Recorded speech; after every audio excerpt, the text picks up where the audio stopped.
Amigues i amics, gràcies a tots vosaltres per haver trobat una estona per acompanyar-nos enmig d'una setmana farcida d'activitats i presentacions al voltant de les fires i festes de la Santa Creu de Figueres.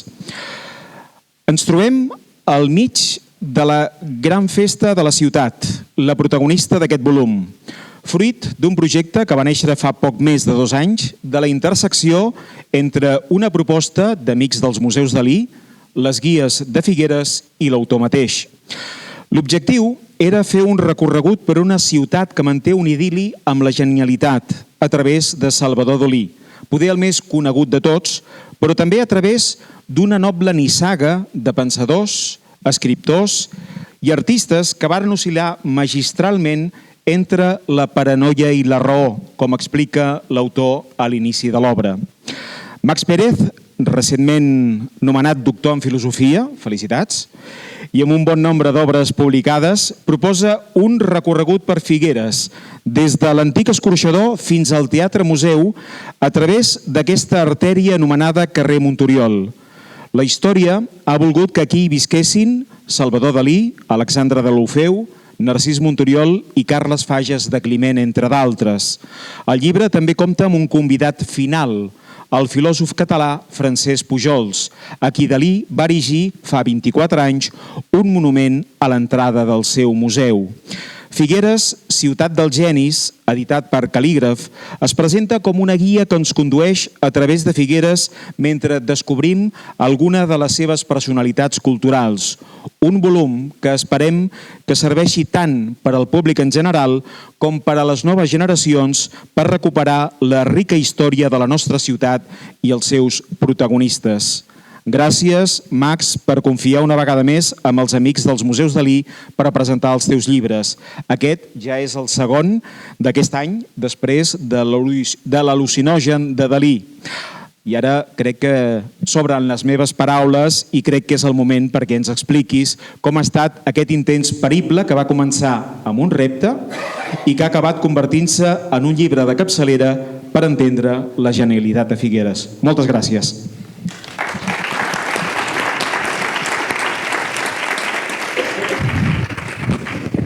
Bé, doncs moltes gràcies, Carles, i gràcies als amics i al Cercle Esport per acollir aquesta presentació, com sempre, que és un goig, i més en aquesta ocasió que parlarem de genis de Figueres, i estem en una sala i en un entorn ideal amb el senyor Montoriol allà ben atent. I començo per on en Carles ho ha deixat. Diu, un repte. Per què un repte? Doncs, com sabeu, molts de vosaltres, jo he estat treballant durant uns quants anys i continuo treballant en la recerca i en l'edició de l'obra inèdita de Francesc Pujols a Martorell, que és on hi ha la Fundació Francesc Pujols, i que, de fet, com també sabreu molts, el propi Dalí volia que tota aquesta documentació estigués a Figueres, per tant és una mena de treball que hauríem d'haver fet a Figueres i jo m'hagués estalviat molts viatges a Martorell, però no ha sigut el cas. Doncs dic, arran d'aquesta investigació vaig generar tot aquest llibre que en Carles ja esmentava sobre la relació entre Francesc Pujols i Salvador Dalí. Arran de tot això es vaig entrar en contacte amb els amics, ja fa temps que tenim una relació, crec, molt cordial i molt amable i que em tracten molt bé, per què no dir-ho, però justament arran d'aquesta relació que venia jo donant amb la Fundació Francesc Pujols i l'interès dels amics en redreçar la relació entre Dalí i Pujols, ells mateixos van interessar-se per mantenir una relació institucional amb la Fundació Francesc Pujols. Per tant, els Amics del Museu i la Fundació Francesc Pujols es reuneixen en aquesta, nova època. Una cosa que, de fet, ha costat Déu i ajuda amb el pas dels anys, i hi ha protagonistes aquí que ho saben, que ho han patit de primera mà. El cas és que ara s'entenen, s'estimen molt i fan actes conjunts, plegats, i en una d'aquestes ocasions els patrons de la Fundació Francesc Pujols i algunes personalitats de Martorell van venir convidats pels amics a Figueres, i abans que vinguessin en Carles em va demanar que fes una mica d'amfitrió, de fer-los, entretenir-los una mica, treure-los a passejar, perquè la majoria no han vist Figueres, ja se'ls portarà al Museu Dalí, ja se'ls ensenyarà, per tant, la part, important, fem una cosa entremig que sigui divertida. I aquí em llancen el repte. Què podem fer? Què podria interessar-los a aquesta gent? A més, els coneixia personalment, els de la Fundació. Per tant, aquí, aquest és el repte. El resultat va ser això? No va ser això.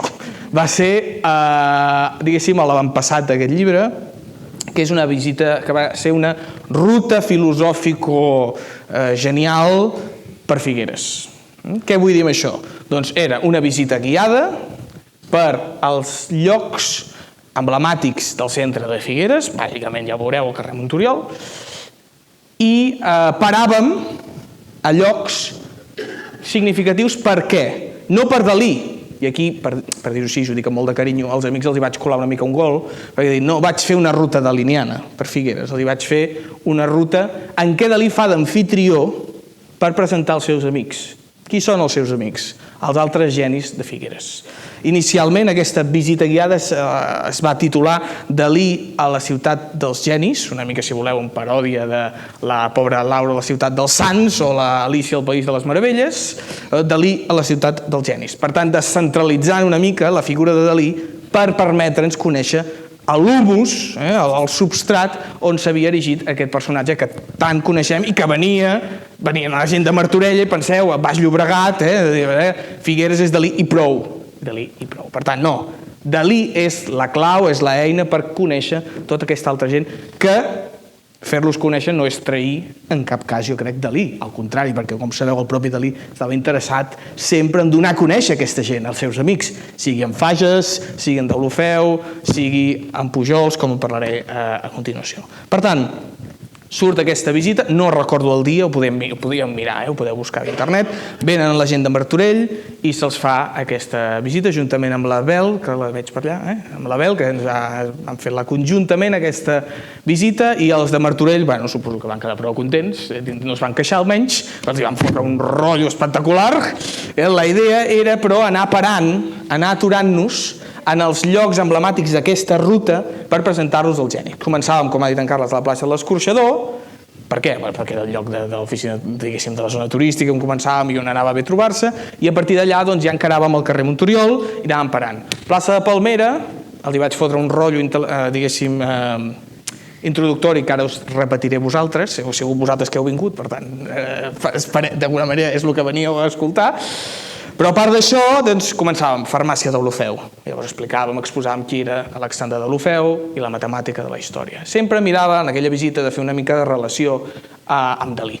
Per tant, d'Olofeu i Dalí eren amics personals d'infància, de fet, com la farmàcia d'Olofeu i la casa natal estan a tocar, i exposava també els records que d'Olofeu tenia sobre Salvador Dalí. Per exemple, que Deulofeu recorda que un dia en Dalí i l'Anna Maria, la germana de Salvador, el van venir a cridar, vine, puja a casa que t'ensenyarem una cosa extraordinària. I van pujar i es veu que en Salvador i l'Anna Maria havien muntat un altar a Buda. Estem parlant de principis del segle XX, allò 1900 clavat, i llavors diu que en Deulofeu recorda que es van posar allà, van fer unes oracions i van tornar a baixar a jugar al col·le, allò al carrer, vull dir. Bueno, són curiosos. Llavors anava explicant anècdotes d'aquestes i mentre amb l'anècdota, la broma, jijijaja, llavors els hi fotàvem el rotllo filosòfic, la matemàtica, la història, no? Llavors explicàvem totes aquestes qüestions. He dit Deulofeu, Monturiol, la parada de Monturiol, com no podia ser d'una altra manera, era el lloc on som ara, la casa natal de Monturiol, i aquí els exposàvem tota la vida també de Monturiol i com com Dalí i tots altres reivindicàvem Monturiol. Fèiem Casa Fages, ho dic bé? Sí, Casa Fages, i després pujàvem fins a la plaça de l'Ajuntament, on parlàvem, us ho dic després perquè és una mica ara embolicat d'explicar-vos-ho, i ho trobareu en el llibre, està tot explicat. I després anàvem a veure el monument a Francesc Pujols i dius, aquest és el que, per dir-ho així, no quadrava d'entrada, perquè dius, estem parlant dels genis de Figueres o els genis empordanesos i com sabeu, Francesc Pujols no és figuerenc. Però, malgrat que hi ha gent que no és empordanesa, ho sembla. Llavors, jo crec que el Francesc Pujols, per dir-ho així, el podem adoptar com a empordanès genial, entre d'altres coses perquè hi tenim un monument. a casa. Per tant, no és que em vingui de gust a mi Max, sinó que de fet els figuerencs passem cada dia per davant d'un monument al geni de la filosofia catalana, que és exactament el que posa a la placa original que va posar-hi Dalí. Per tant, volia fer quadrar tot això i explicar també què hi veia Dalí en Pujols. A més, com que venien els de la Fundació, doncs quedaves bé, ja que no podien venir a Figueres i no veure el monument a Francesc Pujols. Això era la visita original. Aquesta visita jo la vaig fer una vegada, em consta que s'ha fet algun altre cop, i la cosa va quedar aquí. Dit de passada, em vaig enterar posterior, i aquestes coses a més són molt divertides, que havia existit prèviament una visita relativament similar a aquesta, feta per en Pablo Ortega, però que no té res a veure al cap i a la fi, perquè la gràcia d'això, la gràcia de la visita que vaig plantejar jo i que acaba derivant en aquest llibre, no és pròpiament els personatges, no és només presentar aquests senyors qui són, sinó la síntesi o el marc, arribo a dir teòric, que els aglutina. És a dir, la idea general amb què jo els caso. I és que, per dir-ho així, una part històrica, és a dir, podem fer, com això, juxtaposar diferents personatges i genis de Figueres. Aquests són alguns. Segur que tots vostès trobaran a faltar algun. Estic convençut. I a més, la ruta es podia allargar per un costat, per l'altre, anar una mica més amunt, una mica més avall. La qüestió és que no, perquè hi ha un marc teòric que els uneix. Volia defensar, i aquest ha sigut, sí, ara sí, el resultat del llibre, que tots aquests pensadors tenen una certa teoria, una certa, m'atreviria a dir, psicologia de geni, i aquí va una mica la tesi del llibre, compartida. Tenen alguna cosa similar, alguna cosa que en podríem dir, si voleu, pensament empordanès, seguint les línies d'un, no sé si geni, però un escritor meravellós que es diu Carles Pi i Sunyer, que té un llibre esplèndid, que us el recomano a tots, que es diu Una teoria de l'Empordà. Si no el coneixeu, de veritat, val molt la pena, perquè és un llibre en què exposa una teoria sobre la psicologia dels empordanesos. Carles Pi i Sunyer és una persona vinculada a la nissaga Pi i Sunyer, tots el coneixem a la política i que ve dels anys 30, etc. A més, és una persona molt vinculada políticament abans de la guerra, que se'n va a l'exili i, de fet, abans de l'exili havia escrit un llibre per exposar la psicologia dels catalans. Llavors, els catalans són així, els catalans són així. I els anys, diguéssim, els últims anys de la seva vida, quan ja era molt, molt gran i tenia molta nostàlgia, ell estava a Venezuela, diu, està bé, però la psicologia dels catalans no acaba de quadrar amb la psicologia dels empordanesos. Els empordanesos som un cas sui generis, som un cas diferent dintre del que en diu la psicologia dels catalans. Llavors, escriu aquest llibre, Inevitable, és un llibre, jo diria, preciós per això, perquè està ple de nostàlgia, està ple d'idealització de coses que no són. Ell hi ha un moment que diu, estic veient una mena d'un penyasco que hi ha no sé on de Venezuela, el veig des de la finestra, i jo veig els penya-segats del Cap de Creus, no sé què, és a dir, està pobre, en un moment molt trist. Però el llibre és sensacional. Per què? I ara ve, diguéssim, la teoria una mica que jo agafo i que em faig venir bé per aglutinar tots aquests genis. Segons Pi i Sunyer, els empordanesos tenen una psicologia dividida en 3 capes. Una de més exterior i llavors les altres més interiors. La més exterior és la que tots coneixem. La de l'empordanès barroer, que parla molt fort, que diu bestieses, que té una ironia molt esmolada, aquests que, diguéssim, el primer contacte que tenim normalment amb un personatge empordanès. Diu-la, però, si superem aquesta primera capa, la segona capa és més interessant. És una capa en què aquell personatge és un teoritzador. És una persona que necessita entendre-ho tot i crea teories per tot. Completament racionals, completament calculades. Necessita fer una teoria de qualsevol cosa, fins la petitesa més absoluta. Aquesta és l'esquema que diu Pi i Sunyer. Però queda una tercera capa, que ell en diu una capa descreguda, doblement irònica, que és que diu el propi empordanès no s'acaba de creure els propis constructes que ell fa. Per tant, diguéssim, és com si tornéssim a la primera capa, però havent traspassat tota aquesta teorització necessària de l'empordanès. Bé, aquesta teoria pot ser més certa o més falsa, a mi realment no m'importa.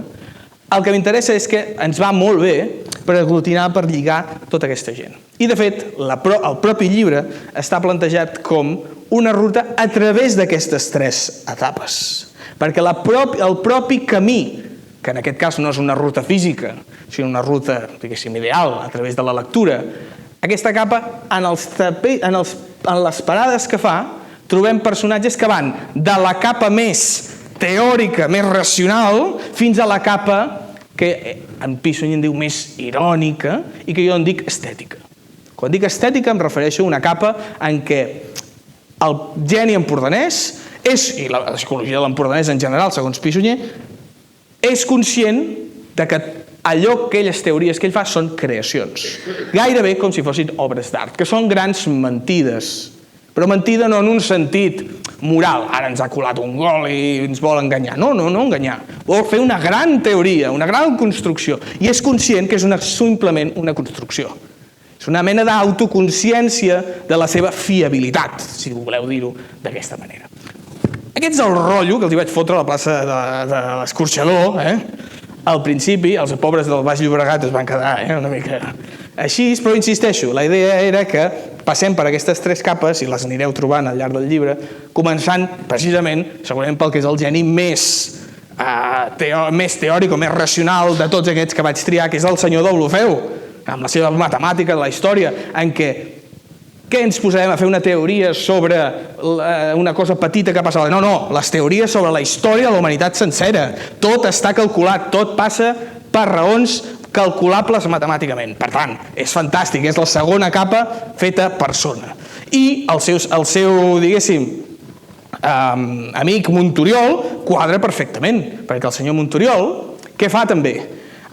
Té una gran, per dir-ho així, revelació a Cadaqués quan veu aquells pobres buscadors de corall que anaven a pulmó lliure a fer immersions i diu, faré un peix mecànic que ens permeti recollir aquests coralls i salvar vides, portar la pau a la humanitat, que és exactament el mateix propòsit que es proposava d'Olofeu quan va inventar la matemàtica de la història. És a dir, si coneixem els cicles dels pobles i podem predir la història, podrem portar-hi la pau. Per tant, fixeu-vos que aquí efectivament, hi ha unes certes connexions. A més, d'Olofeu i Montoriol comparteixen una cosa molt interessant, que és el que teòricament s'anomena un organicisme, és a dir, veuen la realitat de manera orgànica, com si fos viva. D'Olofeu creia que efectivament les societats, les civilitzacions passa per uns cicles que ell anomenava de naixement, maduresa, decadència i mort. I fa servir moltes metàfores biològiques per referir-se que les civilitzacions són com els éssers vius, neixen, moren. I nosaltres, com els éssers vius, tots estan condemnats a morir, també totes les civilitzacions, igual que els éssers vius tenen una vida determinada pel seu propi metabolisme, etc., també ho són les civilitzacions. Veu a la història com un ésser viu. I també ho fa Montoriol. La idea de Montoriol és crear un peix, per tant, un ésser viu però mecànic. Per tant, i portar la pau al món amb tot això. Veieu, per tant, que hi ha aquestes relacions, aquesta capa més racional, i a mesura que ens acostem, coincidint també amb el casc antic de Figueres, anem més al centre, més a la capa paranoica, ja veureu per què dic això, la capa més, aquesta part més estètica, més irònica i menys racional. Ens trobem a la casa Fages i podem parlar del senyor Fages, poeta, i que en una entrevista, de fet l'última entrevista que se li fa en vida i que li va fer el senyor Jiménez, que el tenim aquí al públic, li pregunten, vostè es considera un geni? I el senyor Fages va dir, no, un ingeni. I el presentador, ho poden veure per internet, li pregunten, i quina és la diferència? I ell diu, una síl·laba. Té tota la raó, en aquest sentit. Fixin-se, ingeni, què vol dir? Simplement un enginy, per tant, una capacitat creadora desbordant. I Fages justament és això. Fages no té potser aquesta part tan racional com Deulofeu o Monturiol, però sí que té aquesta part creativa. Fages fa una cosa, jo crec, molt important i que tots vostès coneixen de sobres, que és ajuntar o treballar les dues grans mitologies que ha tingut l'Empordà. Quan dic mitologies em refereixo als grans relats que donen sentit al nostre territori. Per dir-ho així, l'Empordà de què ens parla Fages, o de què ens parlen els genis, no és l'Empordà des del qual ens parlen. És una ideal, és una idea, és una construcció, és allò que fa que l'Empordà tingui sentit. Ells veuen, tots aquests genis, l'Empordà com un misteri, com alguna cosa que s'ha de descobrir. I descobrir des de Figueres. Concretament, jo m'he centrat en els pensadors figuerencs. Perquè com pot ser l'Empordà un misteri? Al cap i a la fi l'Empordà és com qualsevol altra terra, té les seves valls, els seus rius, les seves muntanyes. Com pot ser això un misteri? Gairebé tots els pobles de la història de la humanitat s'han creat mitologies, sobretot ve del politeisme, però també el monoteisme catòlic. És evident que és un politeisme, perquè com sabeu, si algun de vostès té mal als ulls, no resarà a Déu Nostre Senyor, sinó qui resarà? Santa Llúcia. Això és monoteisme? Una merda. Perdonin si ofenc la fe d'algú, però crec que el catolicisme està construït sobre un politeisme. A més, històricament és així. Una altra cosa és el protestantisme, però el politeisme catòlic em sembla evident. Aleshores, la idea és que, efectivament, l'Empordà ha tingut dos grans relats que han donat sentit a les seves terres, perquè la terra no té sentit en si mateixa. Som nosaltres, els humans, que li donem, i necessitem donar-li sentit. El primer relat és l'antic, l'antiguitat, el grecoromà, el pagà, i l'altre, òbviament, és aquest, el relat cristià, catòlic, politeista. Els dos van fer grans coses, que és efectivament donar sentit a la terra, construint temples, construint santuaris, construint esglésies, ermites, fent aquells llocs importants. Fa poc vam estar, amb gent que està aquí a la sala, a més, vam estar en un lloc extraordinari que s'ha descobert fa molt poc, que és en una de les carenes de l'Albera, diguéssim just on hi ha frontera avui amb França, s'ha descobert un antic santuari grec, del segle VI abans de Crist, i que és un gran temple, és una gran construcció... No, és una deu d'aigua. Són unes pedres blanques, molt grosses, i hi ha una deu d'aigua, que vam anar-hi en sequera, encara quan no hi havia aigua, i allà hi havia aigua. I allà s'han trobat gerros trencats, quan passàvem per allà trobàvem ceràmica antiga, a peu. Jo vaig trobar una petita tessellat, etc. És a dir, allò tenia sentit, allò era important, allò era un lloc de pas. Se li donava sentit a la Terra i al cosmos, una cosmologia grega i romana després, òbviament. I la cristiana, la coneixem tots, i també li dona, però també li dona a l'Empordà. L'Empordà és un lloc que té les seves esglésies, que té els seus sants, que té, i òbviament a l'edat mitjana, té els seus bruixots, té les seves, les nimfes que també venen de l'antiguitat, etc. Dic, Fages, el que fa, jo crec que és més significatiu de tot, és ajuntar aquests dos relats. I en la seva poesia el trobareu. Penso especialment en El somni del Cap de Creus, que és un poema èpic espectacular, en què, efectivament, els déus olímpics, els déus d'Homer, parlen amb els sants cristians i es troben i parlen i es barallen i fan uns jocs florals a calajóncols i passen moltes coses allà. Què està fent Fages? Està fent poesia perquè ens ho passem bé? No només. Està treballant amb els dos grans relats que donen sentit a l'Empordà per fer què? Per fer una cosa nova, construir una nova cosmologia de la nostra terra, un nou sentit per les coses. I crec que Fages, aquí, diguéssim, la novetat l'hem de trobar sobretot en la seva conferència coneguda com a Vila-sacra, capital del món, que és allà on per plantejar un nou relat, què fa? Una ucronia. Una ucronia, com sabeu, és agafar la idea de què hagués passat si aquest fenomen històric no hagués ocorregut, hagués passat un altre. I això, la ciència-ficció, de fet és un gènere de ciència-ficció, s'ha utilitzat moltíssim. Doncs Fages ho fa servir. I com sabeu, acaba construint un Empordà capital del món, en què és una gran metròpoli, etc. És interessant, a més, de la conferència de Fages, segur que la coneixeu, però si rellegiu-la, la rellegiu, està molt bé. Al final, ell diu: Vila-sacra ha esdevingut capital del món, segons aquest relat, perquè Pere el Gran, que va perdre la batalla de Moret, el dia abans de la batalla va emborratxar-se amb anar de putes, bàsicament. Aquesta és la idea. Llavors, a més, hi ha relats d'aquests apòcrifs, a més, que diu que el rei, hi ha una pràctica molt habitual a l'edat mitjana, agafaven un substitut, una persona durant la batalla, i el vestien com a rei, i el rei autèntic anava vestit de servent durant la batalla, perquè, com sabeu, els medievals tenien una visió una mica escaquista, precisament, de les batalles, i si es matava el rei, hòstia, la cosa podia quedar completament compromesa.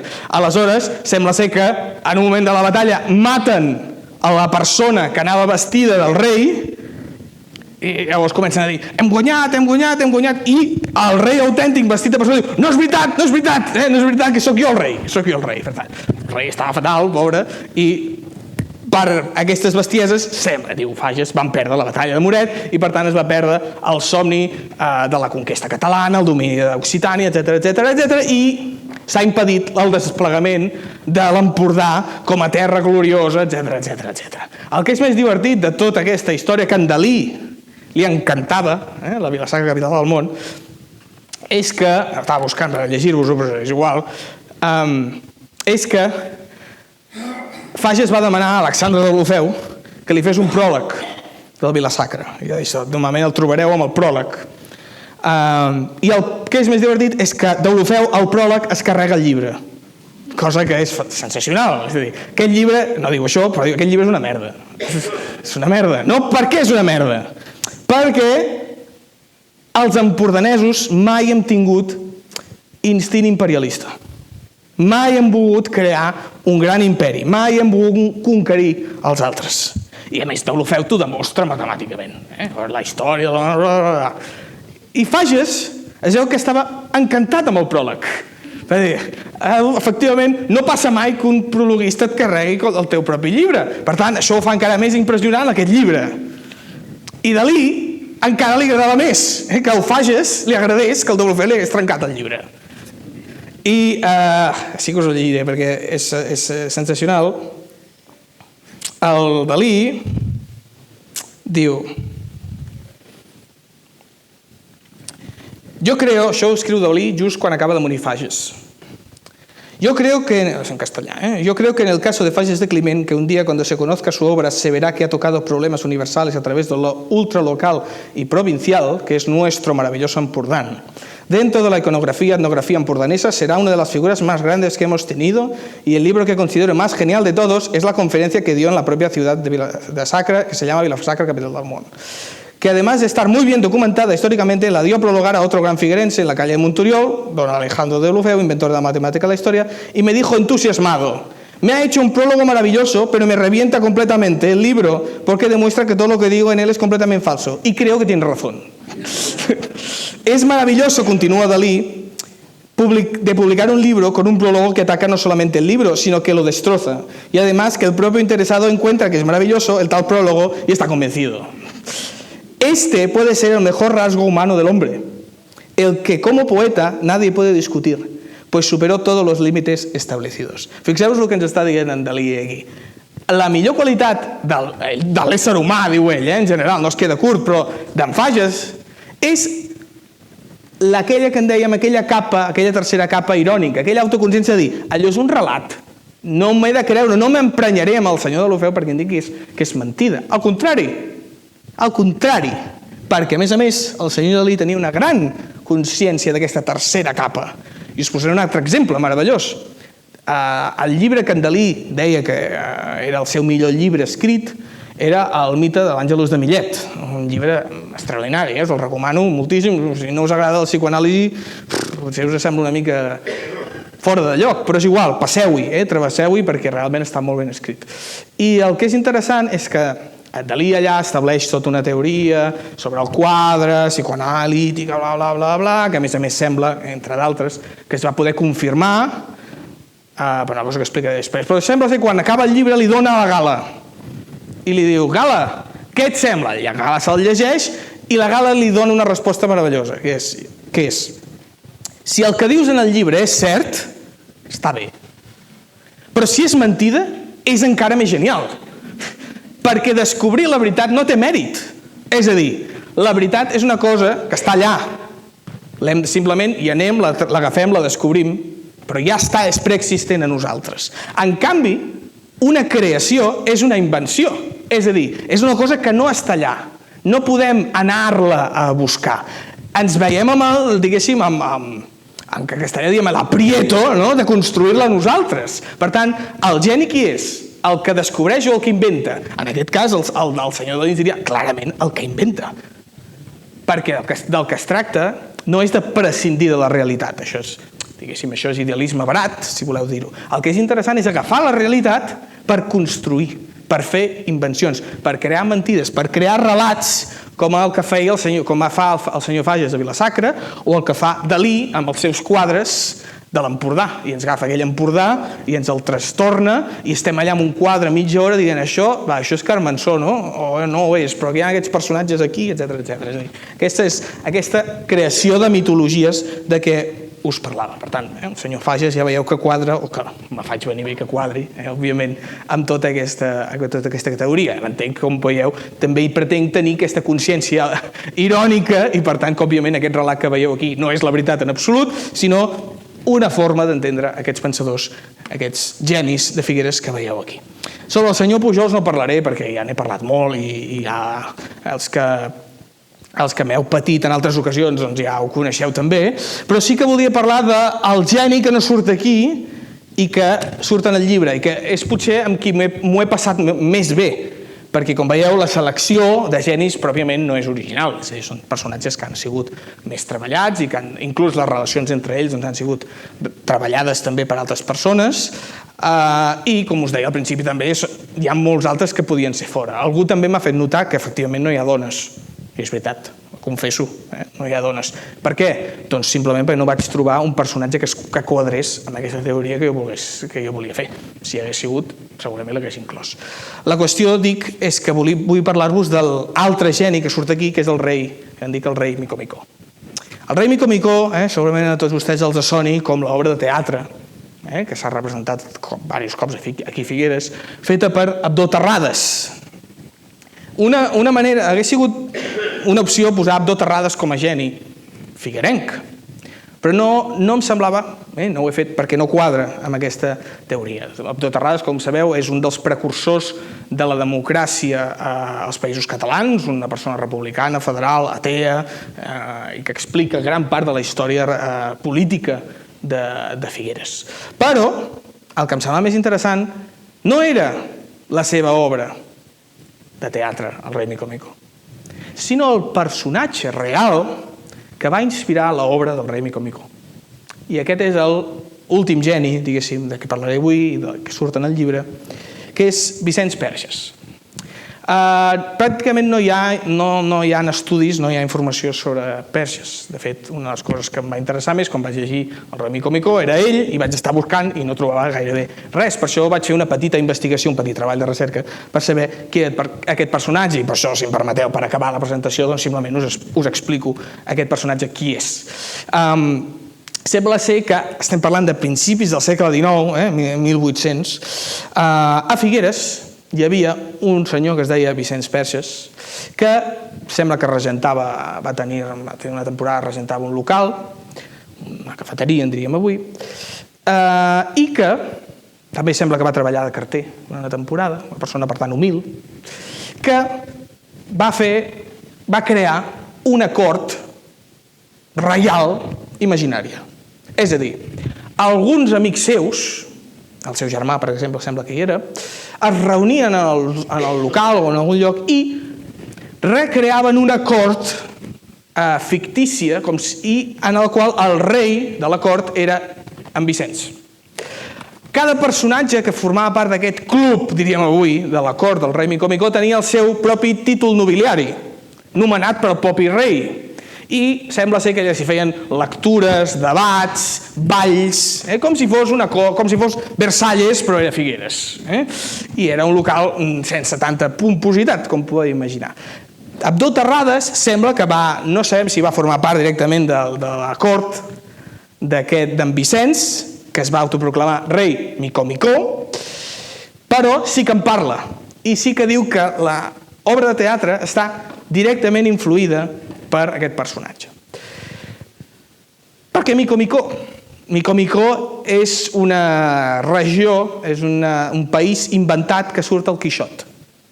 Llavors, Vicenç, per tant, que es mostra una persona lectora, coneixedora com a mínim de la literatura espanyola, agafa una terra imaginària del Quixot i se n'autoproclama rei. Per tant, és una mena de paròdia del Quixot, o una paròdia de la paròdia, per tant. I l'Abdó Terrades, molt sàviament, fa una obra de teatre en la qual es fa una gran paròdia de la monarquia a través de la cort d'aquest personatge real de Figueres. El que és més divertit és que els pròlegs o els petits estudis que s'han fet sobre l'obra de teatre, i sé que aquí Figueres hi ha gent que l'ha treballada i que l'ha representada inclús, és que em dóna la sensació que es queden molt a la capa superficial, perquè simplement es queden amb la idea que és una burla de la monarquia. Però si es llegeix amb atenció l'obra de teatre, i us la recomano a tots, veureu que la monarquia hi queda mal parada, però bueno, tampoc n'hi ha per tant. Els personatges estan molt contents de formar part d'aquella cort i sobretot s'hi defensa la idea que la imaginació està per sobre de la racionalització i de qualsevol altre tipus de política. Per tant, és una idea interessant que, per això la vaig posar, diguéssim, gairebé al final de la ruta i gairebé al final del llibre, la idea que és el cor d'aquesta capa irònica, és la consciència absoluta de que les construccions racionals són això, mentides, invencions. Del pobre Perges no en sabem gairebé res més. El que en diu l'Abdó Terrades del principi, el pròleg de l'obra de teatre, llavors vaig trobar un parell de coses més. Una, que no tenia un duro i que va aconseguir una feina com a mínim particular, que era ser ermità de les Salines. Sabem que va estar allà al santuari una temporada i un dels historiadors del santuari de les Salines en dona fe, i no només en dona fe, sinó que li dedica unes ratlles dient, vam tenir ell fa una mica d'història de tots els ermitans i diu, ara em pararé un moment perquè hi ha un personatge que és una mica estrany, que és aquest senyor, que és el rei Micó, que va ser aquí, que anava vestit ell diu, amb una mena de setial blanc, que baixava de les Salines a la Plana a demanar almoina i a fer una mena de predicaments que no eren exactament cristians, diu ell.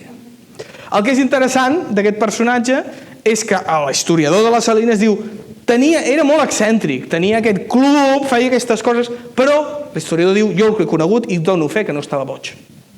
En absolut. Era una persona brillant i amb formació. I per tant, que allò que estava fent era completament conscient. Ho feia, li agradava fer un personatge, ser algú, crear-se una personalitat.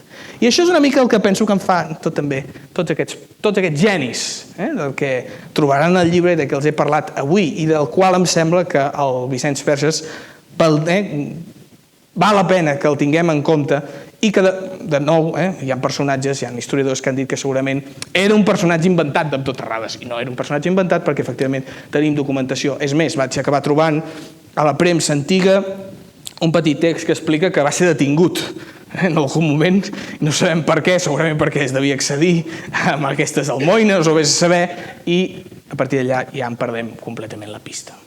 Per tant, només per acabar, veieu aquesta cosmologia empordanesa, i el que jo he fet és una cosmogonia empordanesa, és a dir, intentar buscar l'origen d'aquesta construcció, d'aquestes invencions que donen sentit a l'Empordà i, lògicament, a Figueres com a nucli central d'aquests genis, d'aquestes generalitats, i tots vostès, òbviament, em podran dir, ja ho he dit, que m'he deixat a molta gent.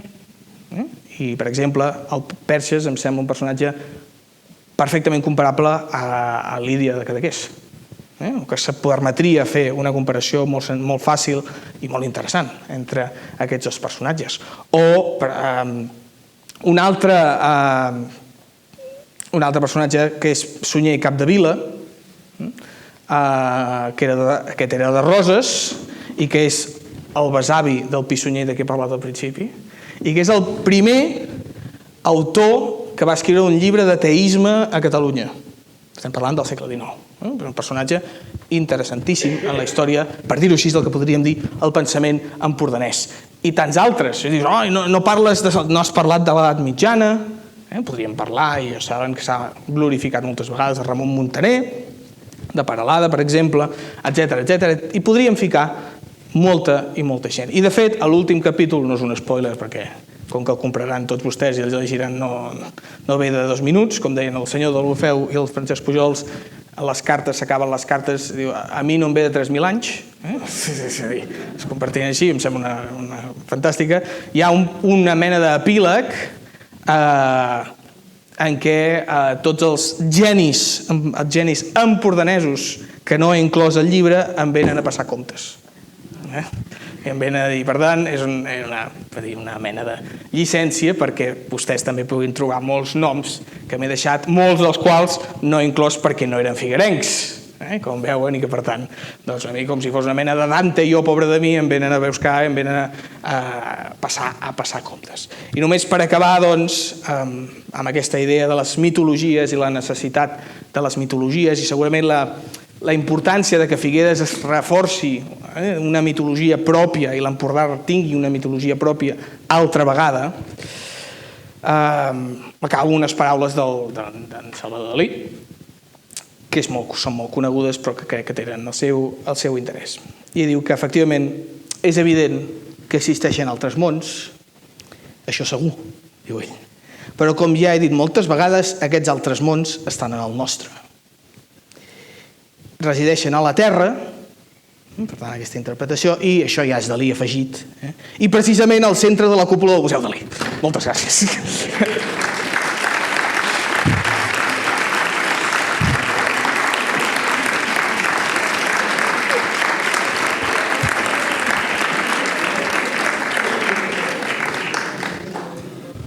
Moltes gràcies, Max. No sé si us ha quedat pendent alguna pregunta genial. Carles Pi Sunyer era d'aquesta nissaga de Roses, era d'origen empordanès i Pi Sunyer és aquest autor que va fer aquest llibre que es diu Una teoria de l'Empordà. Sí, que va fer aquesta mena de marc teòric sobre la psicologia empordanesa. Insisteixo que està molt bé el llibre. Què més?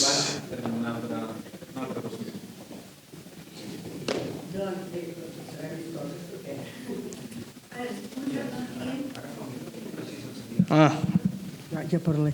Que has començat dient que després al final ens explicaries una cosa sobre la plaça de l'Ajuntament. Entès? La plaça de l'Ajuntament és on... Perdoni, té tota la raó. A la plaça de l'Ajuntament, en aquella visita guiada que vaig fer originalment per la Fundació Francesc Pujols i en el llibre, de fet, també, a la plaça de l'Ajuntament és on ubico el capítol dedicat a Vicenç Perxes, és a dir, al rei Micó Micó. Per què? Doncs perquè no sabem exactament on vivia aquest senyor de Figueres i em va semblar que posar-ho a la plaça de l'Ajuntament quadrava amb la idea que Abdó Terrades, que era l'autor de la comèdia, va ser alcalde de Figueres. I per tant que havia posar-ho a l'Ajuntament per posar-ho a algun lloc. Llicència artística completament. Allò que us deia, és un plaer tenir-lo. Aquest any és la segona vegada que l'hem convidat a presentar els seus llibres de molt bon llegir i dels quals sempre n'aprens moltes coses com avui hem tingut l'oportunitat. Gràcies, Max, i gràcies també a vosaltres. Fins a la propera. Gràcies.